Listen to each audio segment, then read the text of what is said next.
Where you at? I got the popcorn. What'd you find to watch? Ah, Bob.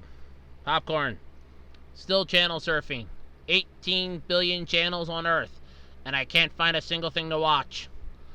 The humans have the greatest shows ever. You got it. Except for whenever they try to impersonate us. Oh, that annoys me. Seriously, we never did anal probing. One time. We take a human up on our ship, and now all of a sudden they think all we do is anal probing. Well, that, and also we apparently hijack cows. Oh, please. Out of curiosity, when are you gonna take me back home?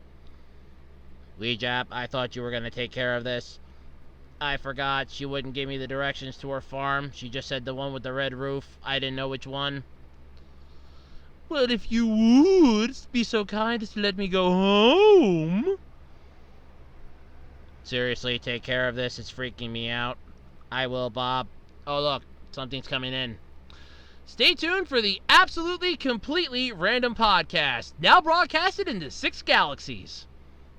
Ooh, Earth Programming, a podcast. Ooh, this sounds interesting. Ooh. Seriously, Weejat, throw it out of the ship. I can't take it anymore. I'll hit the airlock. Hello, everybody, and welcome to an out-of-this-world episode of the absolutely, completely random podcast for Saturday, July 13th, 2019. I'm Andrew Rhodes. I'll be your host this evening for this wonderful romp down Screw You Lane. Hey, it's better than Tranquility Lane from the Fallout series. I just watched a video on that, and frankly, that whole series of video games is giving me freaking PTSD nightmares of crap. No, seriously, that stuff is disturbing. Anywho, what do I got to talk about this week? Well, a $60,000 Pokemon card has gone missing in the mail. Uh-oh. Thousands of people are apparently flocking to Area 51, or at least possibly going to Area 51 to see them aliens. The Robotech / Macross license has been extended. Yes!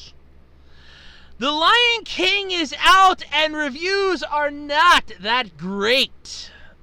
Seriously, not too good. YouTube has announced some changes to the infamously awful copyright infringement system, or CIS, as I like to call it. Or better yet, you could just call it the ACIS, awful copyright infringement system, or just copyright infringement system, or YouTube's copyright bots, and many more. All that and more this week on the absolutely, completely random podcast. And before we go any further, in case you hear my fan off in the distance, it's a little warm in my room. And just in case you hear any popping, I think my neighbors might still be gun loading some of their fireworks. Seriously, I have nothing against fireworks, but there's a time and place for it, and I think we're past the point of time now. Just saying. But anyway, this is usually the part where I do my standard, oh yes version here. So, if you're in the market for any oddities, unusualness, weirdities, stuff like that, feel free to check out my eBay page, ARHOADS-2012 on eBay. I have a wide variety of strange and unusual oddities just for you, for your friends, your family members, somebody you like, somebody you hate, who knows? A wide variety of stuff, including trading cards, some action figures, occasionally some DVDs, miscellaneous figures, just some weird stuff, stocking stuffers for the holidays, stuff to put on a desk, on a coffee table, a cabinet, what have you. Brighten up your locker when school starts again, or make your dorm room look a little nicer. Who knows? Whatever floats your boat. Check it out on my eBay page. And yes, by the way, I wrote that entire pitch myself, and it was all in my head. So if it sucked, it was my own fault. Anyway, there is that. Don't forget, you can also follow me on Twitter, @OtakuRhodes. And you can also join me on the official Web Designer 18 Facebook page. That's right, where all my friendly fans of the Web Designer 18 channel can come and hang out together. You know, like the page, some of the other stuff that I do. I also post up the videos. I share the links there, so you can check it out if you don't have access to YouTube 24/7, or if you frequent a social media account. I'm on Twitter and YouTube, so yeah, come check me out. Okay, it's time for the portion of the podcast that I often like to do. How was your week? Slightly eventful, dull, and then just plain goddamn annoying. So, what should I start off with? Oh yeah, let's start off with the sort of exciting. So if you follow me on Twitter this week, you obviously probably got a small message from me. This was not intentional, and I have explained this on my Twitter page, but I'm just going to explain it here for those of you who missed it or would like some more information. So here's what happened.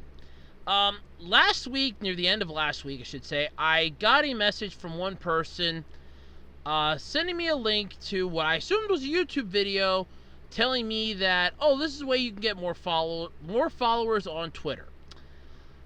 In the process of deleting said link and message from Twitter, I accidentally clicked on said link because my desktop at the time was not cooperating. This was all on Wednesday, by the way.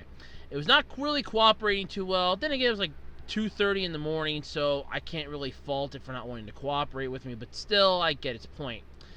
Anyway, the page loaded up, which, since I was in Twitter, loaded to would you like to give this app access to your Twitter account? It will do the following, will not have access to the following, and I swore I clicked no.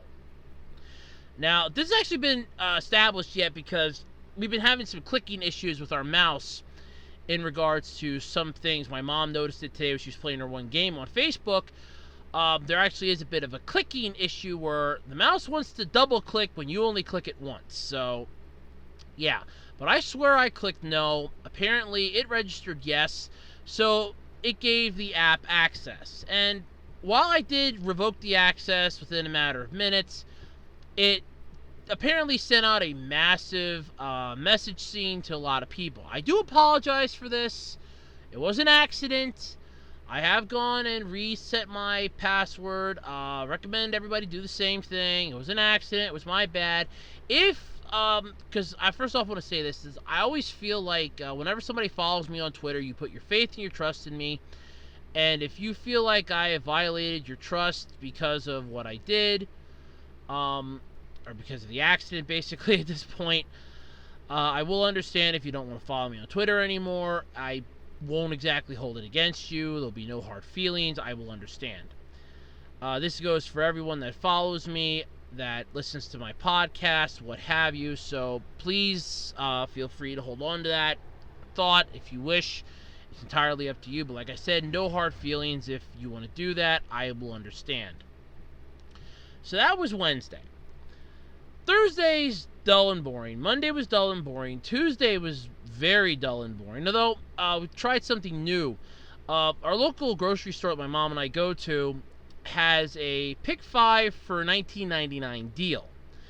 And there was some thin cut pork chops she wanted to get for her and my grandfather. I can't digest pork, so I don't eat that. They do.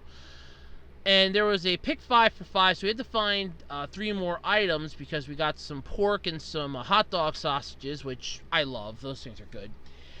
And we ended up getting some little chicken patties already in buns, some little cheeseburgers, and a thing of pizza rolls. And those pizza rolls were the nastiest thing I have ever eaten in my entire life. I mean this. I have had some nasty food before in my life. I have had Tombstone pizza before, and it is not the world's greatest. I have never had something that vile before, and I hope I never have to eat that again. The cheeseburgers, though, were good. They were extremely good. I would say the name of it, but I don't know if it's a countrywide or if it's just a local thing, so I don't want to get anybody's hopes up, but they are good. I'm not going to lie. But yeah, that was Tuesday. Wednesday I went to work and had the event with Twitter. Thursday was sort of a meh day. Friday went to work, and again, I guess the rest of the day you could consider meh. Finished watching Alf. Finished watching Buddy Complex. Today we watched Idiocracy, which is a good movie. Definitely one of those stupid, you're going to laugh a lot during it movie. And yeah, that's pretty much it. That brings us up to speed here, I guess. So, yep, that's about it. that's how my week went. Nothing else to report. So let's dive into the podcast, shall we? And let's get this thing started and going. Okay, so I know somebody out there has probably felt this before and had this happen to them, but you get an item, you buy an item like on eBay or Amazon, and it just dis-freaking-peers. This actually happened to me quite a few times. I ordered an Android 18 figure from China. I think it was last year or the year before, and it never showed up. Even within the window of time, it never showed up, and I'm waiting and waiting. I contacted the people that I bought it from, and it just never showed up, and never showed up, and never showed up, and I was upset about it. I really wanted it. Android 18 is one of my favorite characters from Dragon Ball Z, so I was a little bummed that I didn't get her. However, nothing I think that I have ever bought and not had show up is going to pale in comparison. Nothing is ever going to compare to this. They all pale in comparison to this. A $60,000 Pokemon card has gone missing. So let's get Detective Pikachu in on this, I guess. So in August of 2018, a bidder on eBay paid $60,000 for a very rare Pokemon card. Almost a year later, the card has still not arrived, and nobody knows where it's got to. So, YouTuber and Pokemon card collector SMPARATTE, I'm not even going to try to pronounce that, has the story via CNET as he claims to know both the buyer and seller personally. What appears to have happened, besides a thing gone wrong here, is that having sold the card for $60,000. By the way, first off, I'd just like to say the $60,000 for a Pokemon card is huge. That's big money. Yeah, but having sold the card for $60,000 last year to someone outside the U.S., the seller posted it domestically. After which the card was forwarded to a global shipping service program center in New York City. Yeah, good old global shipping. That's always freaking fun, isn't it? The card was signed for, valued at $50,000 for insurance purposes. This is the highest figure allowed, and was supposed to be sent on its way. Sadly, though, that's where this journey's ended. No further tracking was ever noted, and no trace of it has shown up since.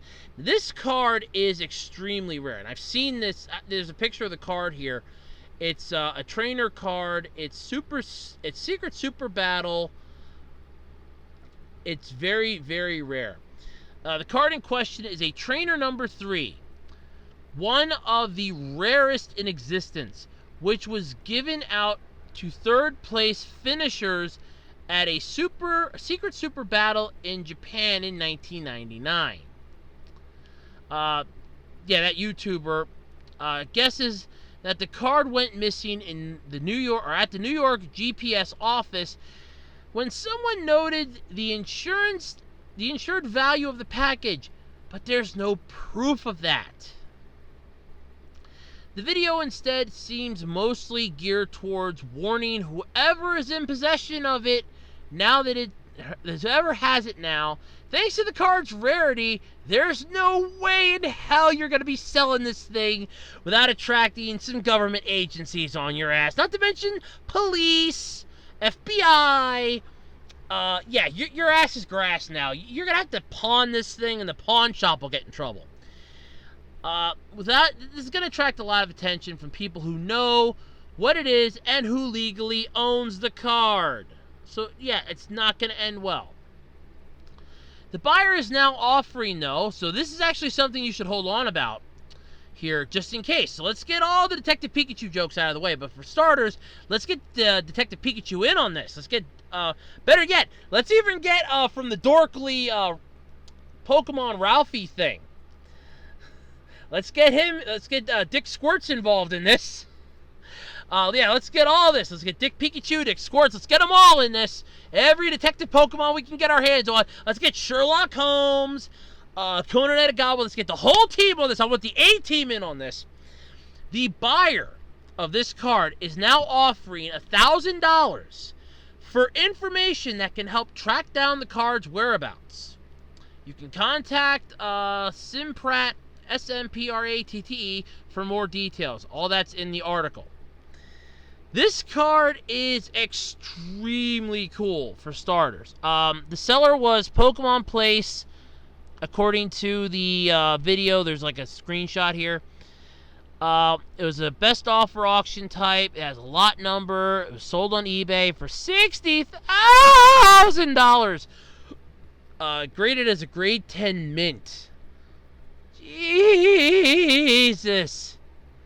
Holy crap. It's a lot of money. And it's all basically gone. Whoop, bye-bye, see ya. And whoever owns this card now, whoever has it, at the freaking, whoever swiped the card, your ass grass. Now, granted, it may not have been stolen. It could have easily fallen through a crack in the system, and it could be stuck in the lost letter department. That does happen with some items. However, I think I'm going to go more towards column A on this.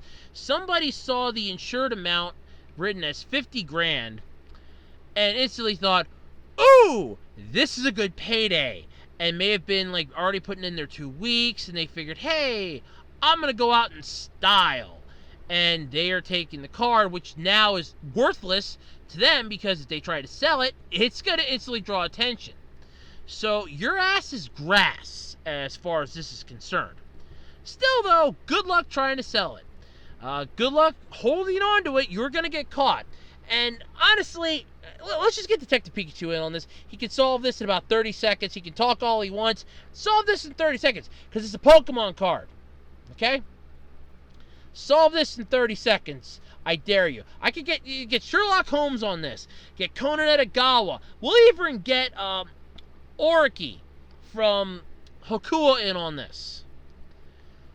Just grab every great detective you can think of, and boom, this will be done matter of seconds. I guarantee it. Let's get the greatest minds in the world in this. And if we want to have somebody in there just, to be a decoy, get Inspector Jacques Clouseau. If anybody out there that's getting any of my detective references here, kudos. If you don't, Google them. Basically, Google them. But yeah, this is kind of sad though. $60,000 is a lot of money. That's not chump change. And especially if the fact that the person that sold this will have to refund the money. So that's really sad. Which means that they're out to 50 grand. Plus, not to mention the fact that they had to probably pay for the shipping, which they'll also be out. I don't know if the shipping was included in that or not, but either way, it still sucks. The eBay fee, they'll get reimbursed that if they had to refund it. So there is that. But still, it's not good.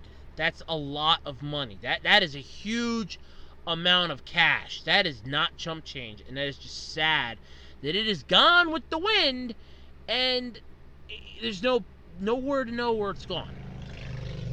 No clue where it is or anything else.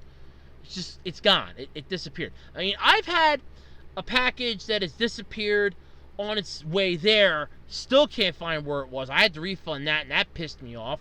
I had an item that I bought disappeared, like I said, that Android 18 figure. I have had small trading cards disappear. Yeah, stuff like this happens, but it sucks when it happens. So I'm not going to argue on that. It sucks when it happens, and especially sucks when it's $60,000. In all honesty, and I'm going to hate to say this would be me. I would first off be banging my head against the wall. I would be cursing existences. I would personally be tearing half of New York City apart looking for this thing. Because $60,000 to me, that is a lot of money. That is, my student loans are gone. That is, I am debt-free. I have a nest egg. I can invest a little bit of that. I'll have some money to tide me over for a while. I could do my dream. I could, be my own boss again. $60,000 to me is a lot of money. $60,000 gone, I start crying. That is what, in all honesty, that is when I'd be locking myself in my room for a few days, and I would be turning on the waterworks so badly. I'd be in a fetal position crying. I'm not even going to lie. $60,000, I'd be in a fetal position crying. I doubt anybody wouldn't be, at least for the first couple days. You'd be in a fetal position crying. $60,000 is gone. So, yeah, I feel for him. I really do. I hope the card gets found out. But like the article says, if you have any information that might be able to lead to the card's return, as of the time of this recording, because you could be listening to this 6-7 years from now, as of the time of this recording, it's a $1,000 reward, at least $1,000 for information that can help track down the card's whereabouts. So yeah, that's not a bad idea. Honestly, amateur detectives, go for it, I guess. This is what a lot of those amateur weekend detectives kind of like to do in their spare time. This seems like a somewhat easy one. But yeah, let's get Detective Pikachu in on this. Because I think it's time for Detective Pikachu to get his hands dirty in an actual case, and let's just Volt tackle this thing and solve it, shall we? Because honestly, it's just funny. Okay, so for the many of you out there that have ever heard the myths and stories surrounding Area 51, here's the deal. Apparently, back in the late 50s in Roswell, New Mexico, an alien spacecraft landed in the desert. Ever since then, there's been massive reports about a secret government area called Area 51. This has been a hoax for so many years. It was in the movie Independence Day, for God's sake. So that just tells you how much of a joke this has been, basically. However, for over 300,000 people, it's not a joke anymore, apparently. Oh, sorry, it's in Nevada. Okay, my bad. It's Area 51 in Nevada. So I guess they're going to Area 51B, I guess. I don't know. Anyway, over 300,000 people have signed on to a Facebook event pledging to raid Area 51 in Nevada in a quest to see them aliens.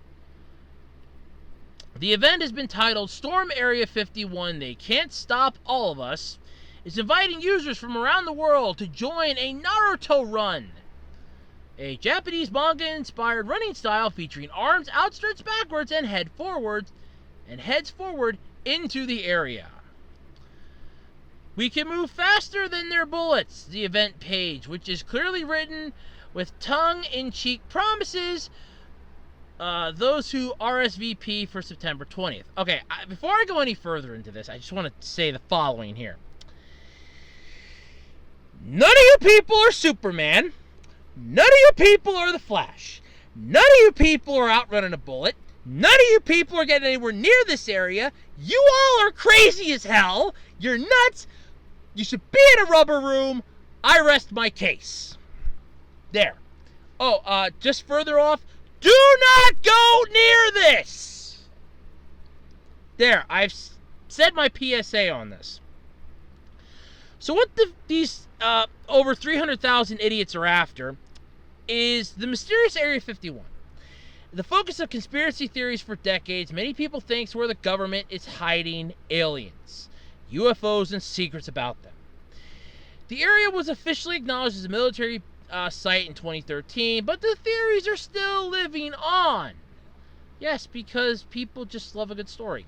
Though the September event is most certainly a joke, and God knows it better be, it comes just a few weeks after a group of U.S. senators was briefed about reported encounters between the Navy and an unidentified aircraft. Literally, an unidentified flying object, or UFO. As long as they aren't dealing with an alien life form, or an ALF, we should be fine. Yeah, so basically, people are going nuts about this. Twitter's been blowing up about this, and honestly, I've been getting my fair share of kicks out of this, including the fact that there's a person I follow on Twitter. She put a thing up where the aliens that you all are going after, the anal probing ones, because if they are, she's in. To which I had to just jokingly reply, the one time we take a human on board, ever since then, it's all anal probing. Honestly, I don't see this going very far. This is basically just people wanting to get some buzz up for an area, get some buzz up. It's that time of year. Independence Day was just, happened. We have the whole, Independence Day movie that this was based off of, Area 51, aliens. It's a thing that's been going on for years. Jesse Ventura did an episode of his conspiracy theory show that was on True TV. He actually went as close to Area 51 as he could get. The Simpsons have made fun of this. Futurama's made fun of this. Family Guy's made fun of this. American Dad has made fun of this. Look, the joke at this point is dead in the water, but it's one of those that it just keeps coming back for more. Honestly, I don't see this group of people getting anywhere near there. In all honesty, they're probably just going to upend, now put extra guards on the area and everything else. This is one of those, you just want to have like a conspiracy theory style tour groups or something. Be my guest, but don't just flat out make a comment that, we're going to raid this place. That is idiotic upon idiotic. Because then you're basically saying, and you're not only explaining what you're going to do, but you're basically telling them, we're going to run Naruto style. That's not even a thing, first off. You're going to run Naruto style. Okay. People have been running like that ever since Naruto came out. And they're claiming that they're going to move faster than bullets. That's bull. And this is, first off, I'm amazed Facebook didn't shut this group down. For starters, I'm amazed they didn't shut down this event page. I'm just amazed that they didn't step in for this. Honestly, this is something that I think they would have instantly looked at this and said, whoa, wait a minute. This is a bad idea. We better put this out. We better pee on this fire. Gotta put this out. But no, they just let it go and figure, to hell with it. They'll work this out on their own. Not exactly what you want to hear. So, yeah, it's not exactly a well thought out thing. It's not an interesting idea. It's stupid as hell. If we really want to touch upon what this is, it's idiotic. Borderlining psychopathic, definitely dumb as hell. That you have this brilliant idea, you want to storm Area 51, raid the place. You're not going to get anywhere near it, for starters. 1. 2, you're stupid for even thinking this is an idea. And 3, if the aliens were really there, don't you think they would have found a way to get out by now?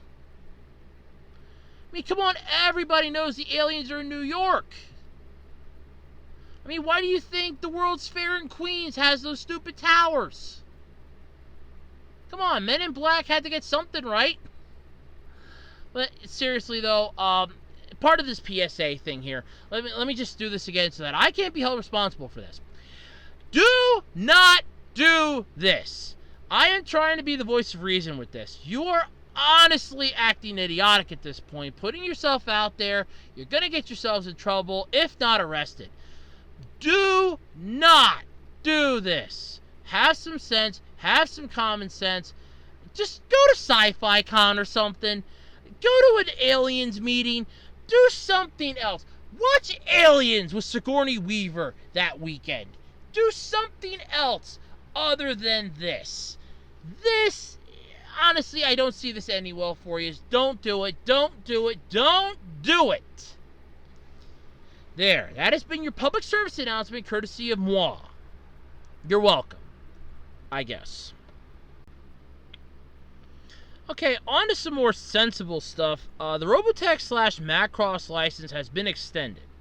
Harmony Gold's deal with Tatsunoko is going to allow them to continue making more Robotech, and it's going to continue for years to come. First off, I thought Robotech was pretty cool. Now, there was this massive controversy with Robotech over the use of Jetfire in the original G1 Transformers. The reason why is because the toy resembled too much of the Robotech fighter, so there was a massive problem with that, and an issue and everything else. But there's YouTube videos up explaining that. I Not going to go into details. I don't know the whole thing. Just YouTube it. It's actually it's a worthwhile watch. It really is. But for the past few years, the future of the Robotech franchise seemed to be in question. In 2017, a California court upheld a license agreement between Harmony Gold USA Incorporated and Tatsunoko Production, which affirmed Harmony Gold's license to the 3 anime programs from Tatsunoko that were combined to create the unique Robotech anime series. The big problem, though, in the upholding of that license agreement, it also became public knowledge that Harmony Gold's license to the 3 series that made up Robotech Super Dimension Fortress Macross, the Super Dimension Cavalry Southern Cross, and Genesis Climber Mospita would expire on March 14th, 2021. When this news originally broke, fans assumed that once the 2021 date hit, Tatsunoko would simply take their programs back from Harmony Gold. In a sense, the Robotech franchise had a ticking clock on it. However, though, with this new agreement, we're basically set that they're not doing this. So however, now that it's been officially confirmed by Harmony Gold that their license agreement has been extended beyond the 2021 date, Robotech isn't going anywhere anytime soon. Honestly, that's not a bad thing, because Robotech is a good series.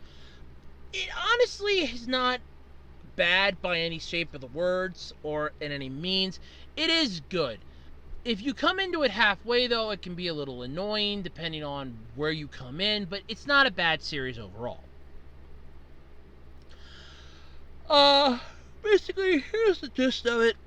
Hollywood, California, July 5th. Harmony Gold USA Incorporated announced today that it has reached an agreement with the Japanese anime studio Tatsunoko Productions Corporation or Company to extend the worldwide co-copyright ownership and exclusive management, excluding Japan, for its landmark anime series Robotech, including Macross, Southern Cross, and Mospita. This agreement was achieved after a lengthy negotiation and allows Harmony Gold to continue to exploit the animated Robotech franchise well into the future. I mean, it's alright, it's fine, but still, it brings up some questions. But the biggest misconception Harmony Gold wants to clear up about the license agreements that were made public in 2017 was that it wasn't even a standard court case. According to the president of animation at Harmony Gold, it was simply both companies agreed to this interpretation of their deal. Yeah.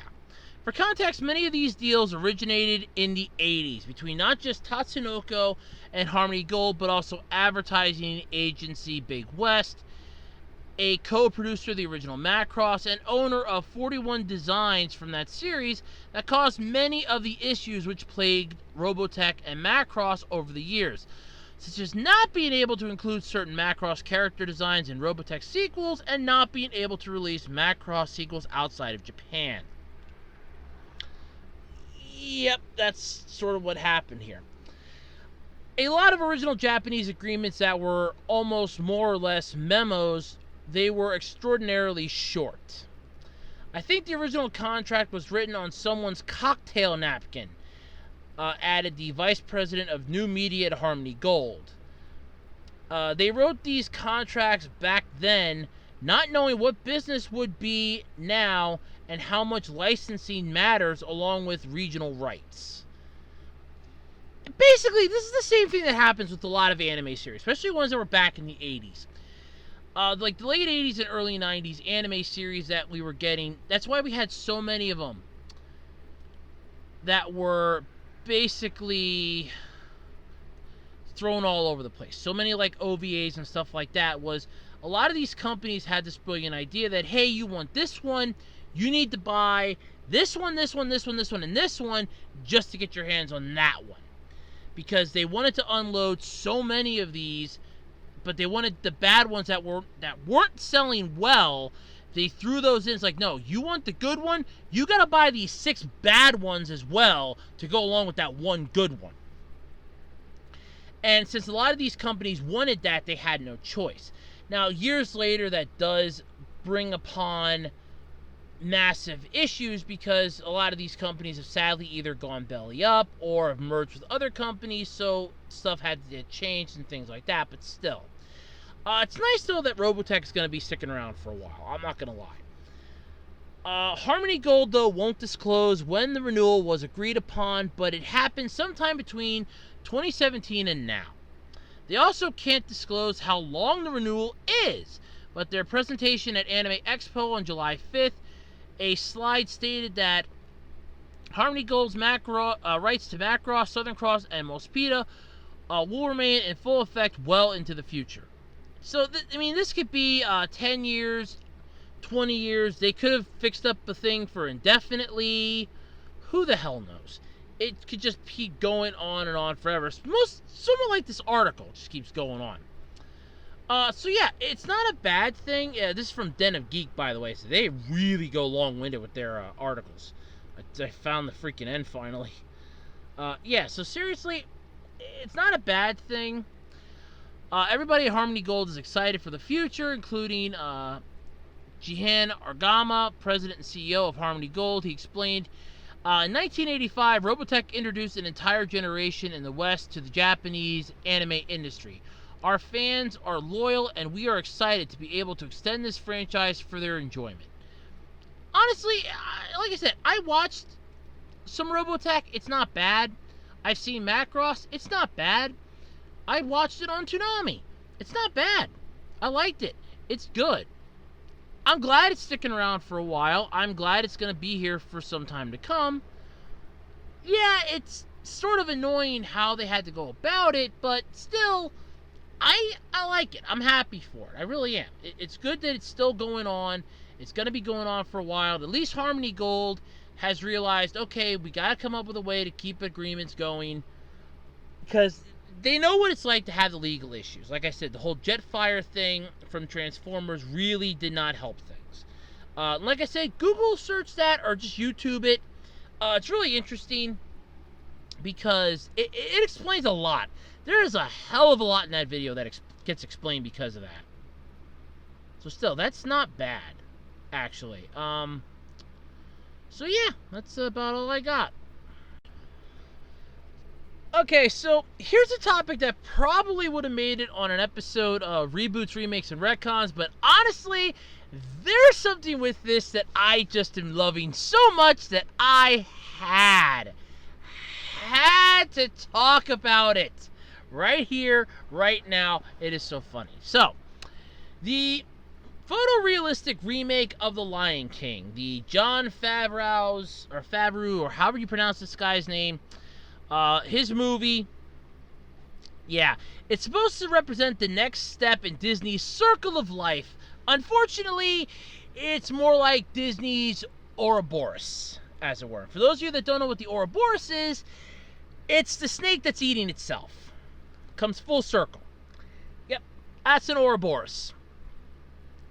Well, this is definitely it. Let me put it to you this way. Critics are comparing this to a very boring snuff film. Enough said.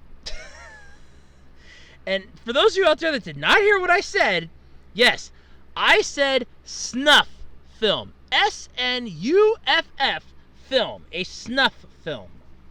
That's what they are comparing this new Lion King to. Honestly, the original movie wasn't bad. There was nothing wrong with it. I don't know why the hell we needed this one. With the possible exception of Cinderella and I'm assuming that Beauty and the Beast movie because it just fucking went gangbusters. Disney did not need to keep going down this live-action rehashing of its old-school animated predecessors. But The Lion King isn't an echo, though. It's a stain. And I'm actually quoting parts from the article here. The zombified digital clone of the studio's first original cartoon feature is the Disney equivalent of Gus Van Sant, S-A-N-T''S, Psycho.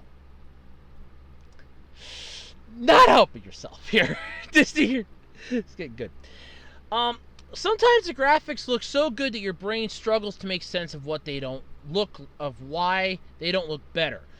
Pride Rock, they learn is a location deep inside Uncanny Valley, while other times the animals are constrained by the boundaries of vermistitude or vermicelitude. Forget the original's Bubsy Berkeley-like choreography of "I just can't wait to be king," or the unbridled expressionism of Hakuna Matata. Yeah, all the hyper-realistic animals can do is walk around their drab environments and fall over each other. Yeah. Uh-huh. It's just weird. But anyway, the article is just funny. It really is. This gets better. Although I kind of like how they go here. This, unlike the rest of Disney's latest rehashes, though, The Lion King isn't live action. And I even talked about this in a past podcast, Favreau previously inched towards the same technological aspects, basically, of The Jungle Book in 2016, and has made a fully animated film working overtime to disguise itself as an episode of Planet Earth. Yes, if I want to be bored in a movie theater, I will go find something boring. Most often, though, the animation is just bland in a way that saps the characters of the personalities. Scar used to be a Shakespearean villain, brimming with catty rage and closeted frustration. Now he's just a lion who sounds like Chiwetel Ejiofor? Chiwetel and space Ejiofor. Okay. You got Simba, used to be like the sleek upstart whose regal heritage was tempered by his youthful insecurity. Now he's just a lion who sounds like Donald Glover. I was saying about how this is basically seems like a shot-for-shot remake, and they're basically agreeing with that. Almost 100% saying that this is almost a shot-for-shot remake. The film is almost a scene-for-scene remake of the 1994 original, which means it opens with the best and awe-inspiring sequence, The Circle of Life. It's still an absolute banger, apparently, and the spectacle of it all hints that what Favreau was hoping to accomplish. This is a movie that works best in wide shots when you can almost pretend it's real. I like how this article then went on to say about how the animals start to talk. At first, it looks as if they're telepathic because they seem so badly dubbed. Yeah, this is just bad overall. And remember, this is photorealism. This isn't live action. The article goes on and on about more and more issues. Read the whole thing for yourself. I'm not going to go into it full on because, honestly, and just be paraphrasing the article here, they gave it a grade of a D. Walt Disney Studios Motion Pictures will release The Lion King in theaters on July 19th, according to this article. I'm assuming it's over in London, overseas. I'm thinking it's already out here, but who the hell knows? But either way, critics are hating this thing. But I feel that the part of this, when they go in here, this is an interesting thing. The final part in this article, they have Zazu worries that the Circle of Life has become a meaningless line of indifference, but The Lion King more closely resembles a perfect Ouroboros. It's the work of a studio that has gobbled up the rest of the film industry and is still hungry for more. The Lion King feels less like a remake than a snuff film, and a boring one at that. Yes, they're comparing this to a snuff film. I think at that point you can pretty much consider your career in the toilet. There is nothing anymore that can come out of this that you can look at this and go, well, I at least did it. You are screwed. Okay? They are comparing you to a snuff film. You're screwed. Call it a day. End of discussion. They're calling you a snuff film. You're done. Your career's in the toilet. You're finished. You're cooked. You're done. Bye-bye, baby. You're finished. It's sad. It's horrible. But at the same time, honestly, like I said, when I first saw the trailer, the first words out of my mouth were, it looked like a shot-for-shot remake of The Lion King, the original. Almost seemed like it's going to be a shot-for-shot remake. The best part in this, like I said in the trailer, when I saw the trailer and talked about it, was that, oh, I got to hear James Earl Jones once again say, everything the light touches is our kingdom. That was about the best part of that. The fact that this is just another movie that is falling short in the live-action franchises should be the wake-up call that they need. Look, here's the deal with the live-action movies, okay? Because we got the Mulan trailer that dropped, which honestly, and I'm going to say this, the trailer wasn't bad. I actually liked the Mulan trailer. That was not a bad idea. That was actually not a bad trailer, even. Then again, I like the animated movie, too. This one's apparently going to do right what the animated movie did wrong, which, if you've ever looked up the history of that movie, was a lot. So that's actually got a lot going for it. So that's more of a, oh look, this is going to be a centered, like, historical type piece in a way, versus this, which is The Lion King. But honestly, you had Cinderella. Okay, I even forgot that one came out. Beauty and the Beast came out, and people were going freaking nuts about it. Everywhere you turn around, people were going to see it. Fans were falling in love with it. It was just going gangbusters at the box office. Then you had... What the hell came out after that? Oh, Dumbo. At least to the best of my recollection. You had Dumbo. That failed. That bombed so badly, the crater is still smoking where it hit.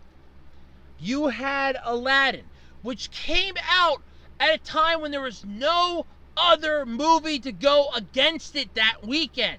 It came out for Memorial Day weekend. There was no other movie to go against it.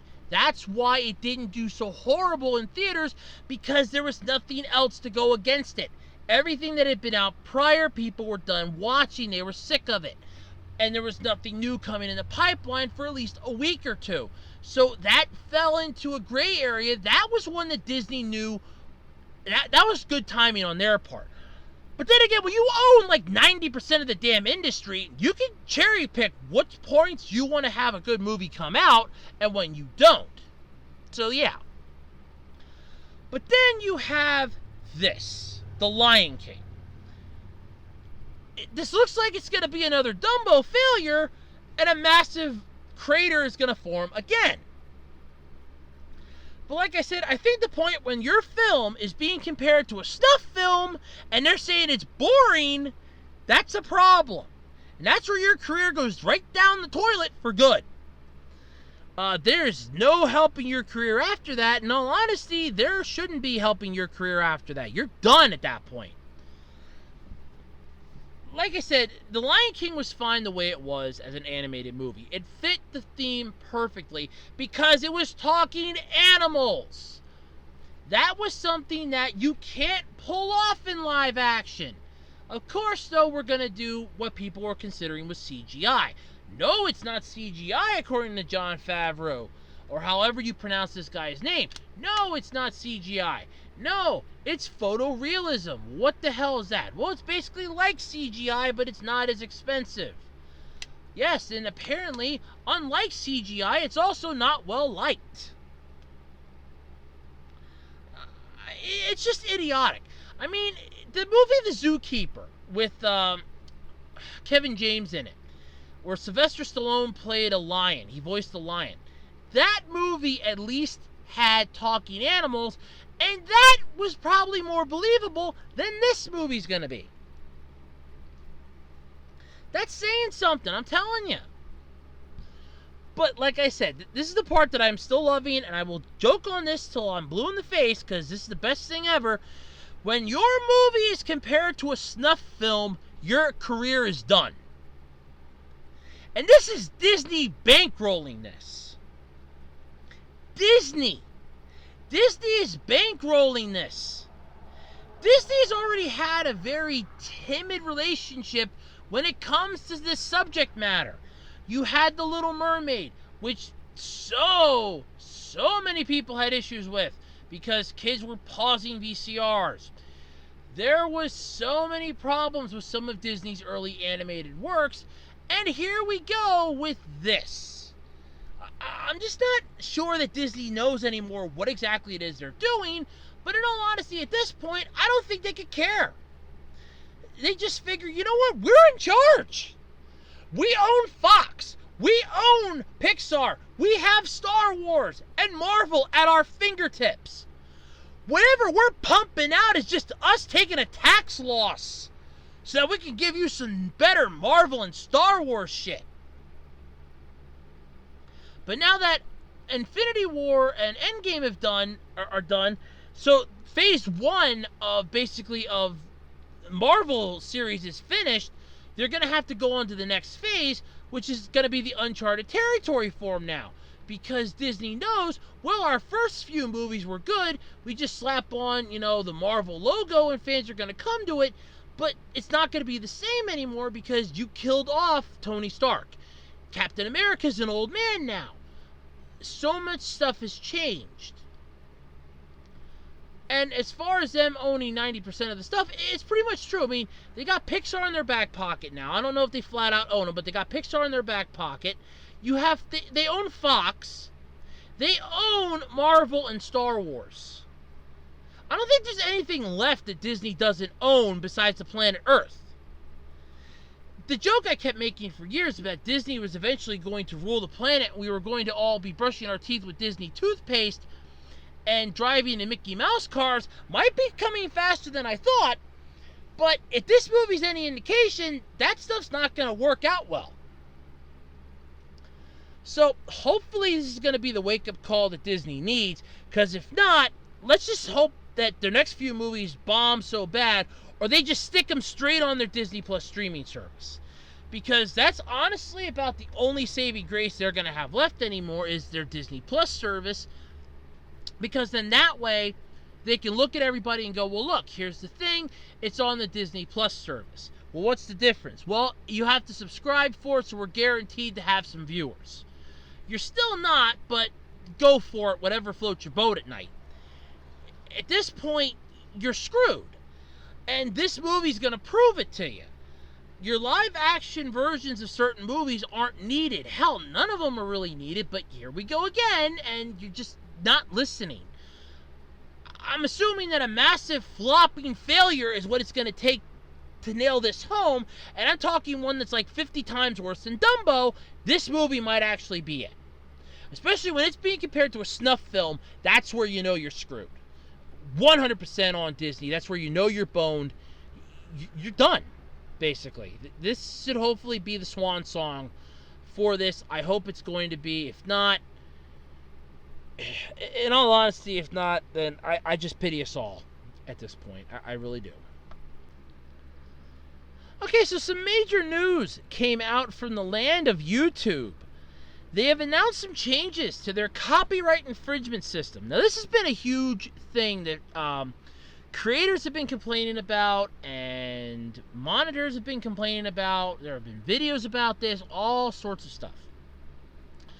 The number of issues plaguing YouTube at any one time boggles the mind. From accusations it promotes extreme content to reports its nightmare algorithms recommend home videos of children to pedophiles. Infesting its comment section, one of its less overtly alarming but still widespread issues has been its shoddy state of its copyright infringement claim system, which report after report after report after report ad infinitum have basically said is indicated it's trivially abused to file false claims, extort creators, and generally make YouTubers' lives a living hell. For those of you whose channels are monetized, you know what I mean. For those of you like me whose channels aren't monetized, no, we don't know what that's like. Because I don't make any money off of YouTube, so they're not making my life a living hell. Then again, I fly so low under the radar with YouTube, it isn't funny. So, there is that. But earlier this year, CEO Susan Wojcicki, I know I mispronounced that. I apologize. Flagged addressing this as one of her priorities in 2019. On Tuesday, YouTube announced their number of changes to manual portions of its copyright claim system, which is separate from its automatic content ID systems that check for violations intended to make it less prone to abuse, have now been rolled out. The biggest change is that anyone filing a copyright claim will have to enter exact timestamps of the alleged violations, which is intended to prevent copyright holders from flagging entire videos in violation willy-nilly.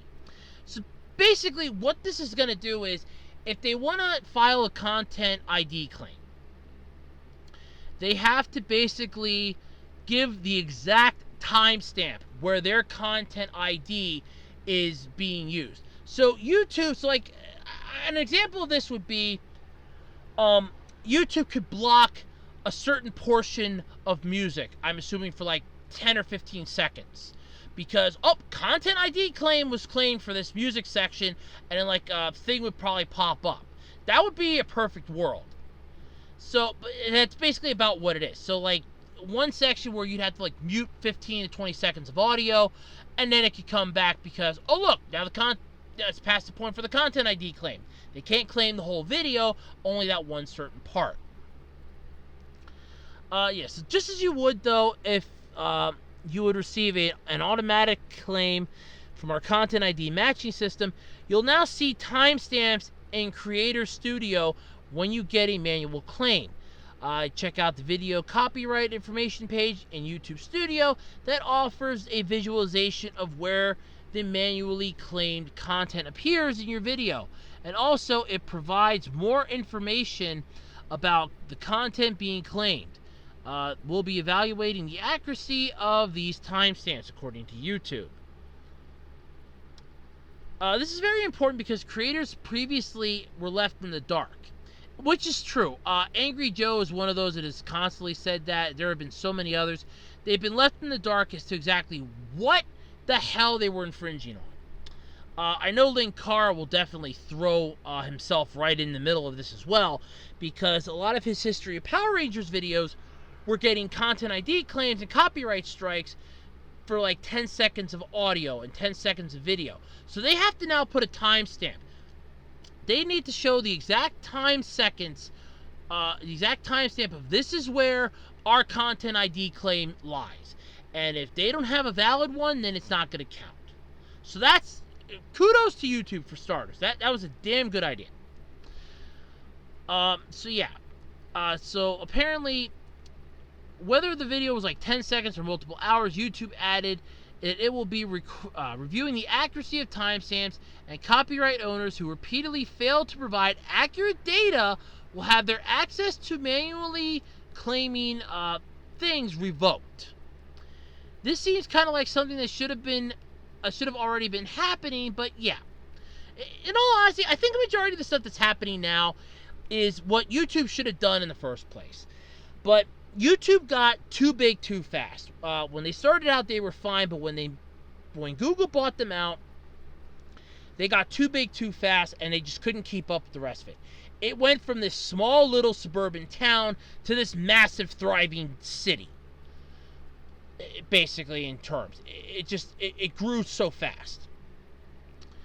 Additionally, YouTube wrote that tools to bring videos into copyright compliance, including muting all sound while a claimed song plays, replacing it with one of our free-to-use songs from the YouTube audio library, which actually is kind of interesting because I have gotten a couple of those off of there. You can actually do that. Or trimming the section out have been streamlined. While these methods were already available, creators can now use the timestamps to quickly identify which portion of a video needs to be changed and fix that. So basically, you can fix this in-house. You don't have to re-upload the video. You'll basically be able to, oh look, you can just mute that section. When the song plays, you can mute it. You can replace it with one of our free-to-use songs from our audio library, or just trim the section out using our tools that we have right at your fingertips. First off, this honestly is something that if YouTube would have just did this, I think 3 years ago, they wouldn't have had the massive uprising against them that they had. For starters, that's huge. Yeah, first off, huge, seriously, that's great. So now you have the ability, you'll be able to fix the stuff in-house. That's not a bad idea. That'll prevent you from having to, okay, I gotta take the video down, re-upload it, or fix it then, re-upload it, because it can take like 2-3 hours to upload a video. I mean, I upload my podcast every week, it takes about 2 hours. I upload some of my other videos, it takes about an hour to an hour and a half. It takes some time to upload this stuff. Now, yeah, I know, if I make the file smaller, it'll go a little faster, but then you're sacrificing quality for quantity, and honestly, it's a pain in the ass at that point. And yeah, I know there's programs, before you say it, I know there's programs, blah, blah, blah. I've looked into some of them, they're a pain in the neck, but I might have to look into some of them again down the road. There is that. But anyway, you get my point. While these changes will provide some much needed clarity for YouTubers plagued by the copyright claims, they notably don't do much to level the playing field between rights holders and individuals claiming fair use of materials for purposes like criticism, education, news, or research, which again is a majority of videos. You had Anime America that was reviewing stuff, and they got their stuff copyright claimed. There's a lot of people that would review video games. They can't review video games. You can't review an anime series. That's why with my Anime GBU series, it's just me that you see. I'm still rolling the dice every time I wake up that, one of these days my video, like one of my early rant videos, is going to get flagged and I'm going to get screwed. It's going to happen one of these days. I know it. So, yeah.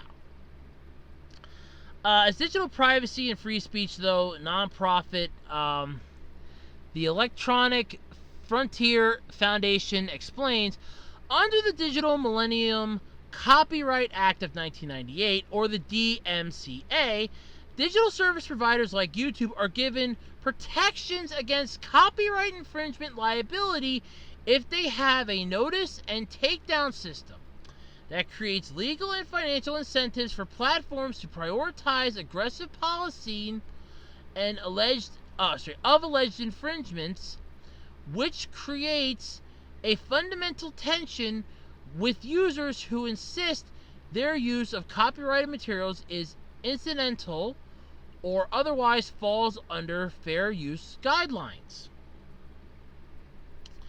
YouTube, though, has been bad at this. At arbitrating this issue, basically going nuts on it, protecting it, actually enforcing it, they go nuts. And they've been bad at it. They'll ban and remove stuff that doesn't qualify for it, leaving channels scrambling to reset themselves, going crazy with simple, oh look, it's 5 seconds that I could just like remove this 5-second thing. Nope, we're banning your whole channel. Stuff like that. They've been arbitrarily bad at this. People or corporations who routinely do not prove or even check whether content is fair use before issuing the claim have run rife and used the system for purposes like censoring critics or trying to monetize content that isn't rightfully theirs. So, like, if a critic, let's say, I'll use myself as an example. Let's say that my channel would be monetized and I would be I'd have like 1.5 million views per video. Never gonna happen. I could dream, but let's just face it, it's never gonna happen. But let's say that would happen. And then let's say all of a sudden I would get a review copy of, I'll go with Mech Fighter 7. Let's make up a game off the top of my head. Let's go with Mech Fighter 7 for, the Infinity system.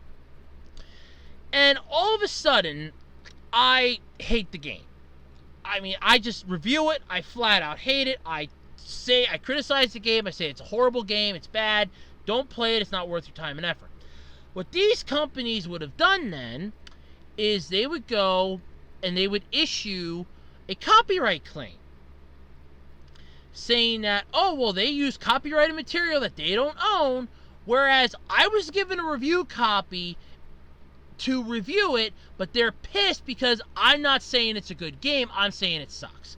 So they're censoring the critics, and then because they're censoring me and they've basically put a strike and a claim on my video, they're monetizing that video. So any money that I would have made on that would go to them instead. Yeah. Hopefully, though, with these changes, hopefully they'll make an impact. Timestamps alone, though, aren't going to fix it, but let's put it this way. It's not a massive hemorrhaging anymore, but it's basically you're putting a bandage on a broken leg. You're trying to help, but you know it's going to take more than a bandage to fix this. YouTube noted in its announcement that it is always looking to find ways to improve the creator copyright experience, while also balancing the rights of copyright owners, and there will be more to come. So, basically, this isn't going to be the end of this, I don't think. YouTube's finally waking up and realizing, okay, we have to finally do this. We have to actually figure out a way to get this going. We need to figure out a way to improve this. We have got to get this working in one way, shape, or form, because basically they realize that at some point down the road, if they don't fix this, they're not going to have creators anymore. The ones they have now anymore are the ones that are so abiding by the rules that either people are getting tired of watching their channels, or they put the same thing up on YouTube that they're putting up on like Dailymotion or some other site. And YouTube's figuring, oh shit, we're losing views, we're losing ad revenue, we're gonna eventually lose money somewhere down the road. These advertisers aren't gonna want to be game on this anymore because nobody's gonna put up videos.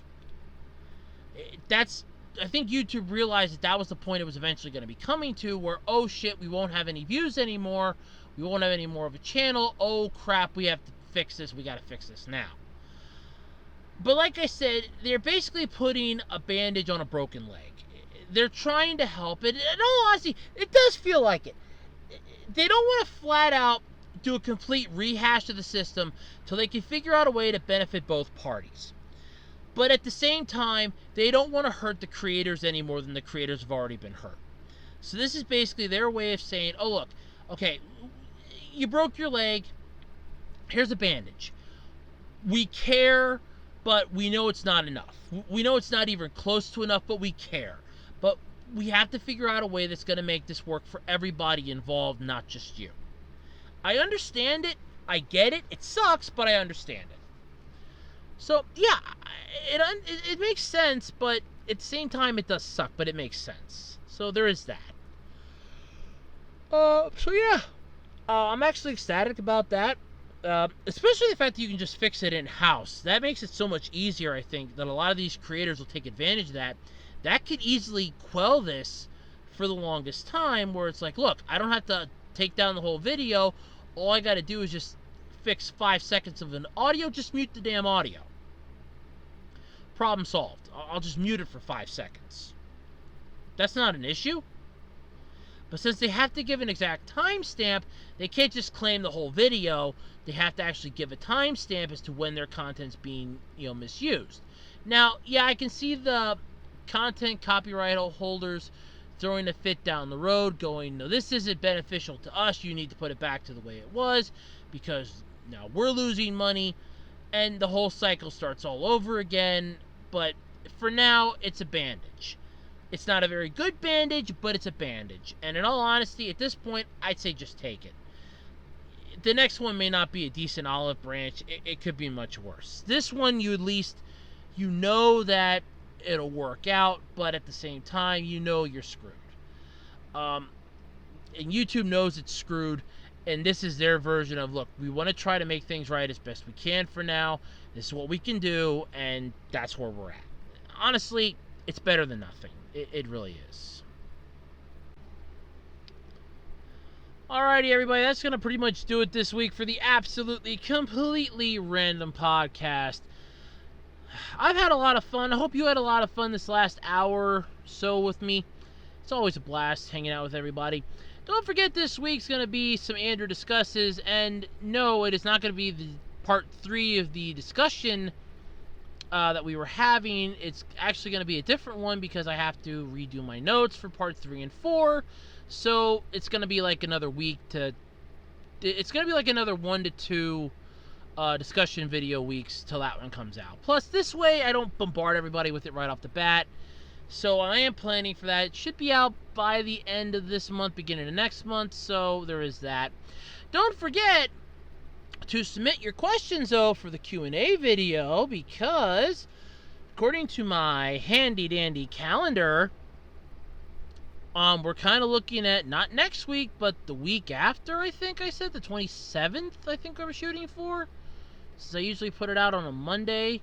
So yeah, I'm kind of shooting for the 27th, I want to say. 20th, 27th. Either way, try to have your questions in by the 27th at the latest. You know, I'll even make it better. By the 26th at best. Because then I can record it on the 27th, and then I can put it out on the 29th. So try to have it in by the 26th, okay? So yeah, that'll be good. I think I might have said the 20th in my video, in my last Q&A video, but I'll be generous. I can put it up on the 29th. So, yeah. At least so long as I don't have to work. Let's see. When will I find out my schedule for that? Oh, I won't find that out till that freaking... alright, I won't find that out till the 24th. Okay, yes, that ain't gonna work. Okay, yeah, so try to shoot for like the 26th. I'll just record it on the 27th. Worst case scenario, I can always just put it up on the 28th too, so there's that.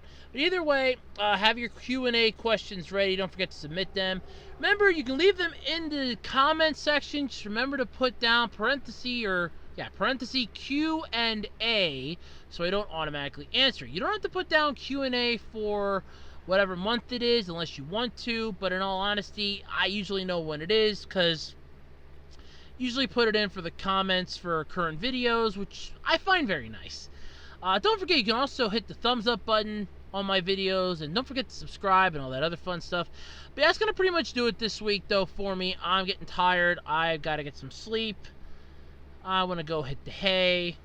It's 87 degrees in my room, and yeah, I'm getting a little sleepy. My eyes are getting a little heavy. So I think it's going to call it a night here, folks. Thank you all for joining me, and until next time, I'm Andrew Rhodes, and this has been the completely random podcast. Good night, everybody, and have a pleasant week. I will see you all next time around. Bye!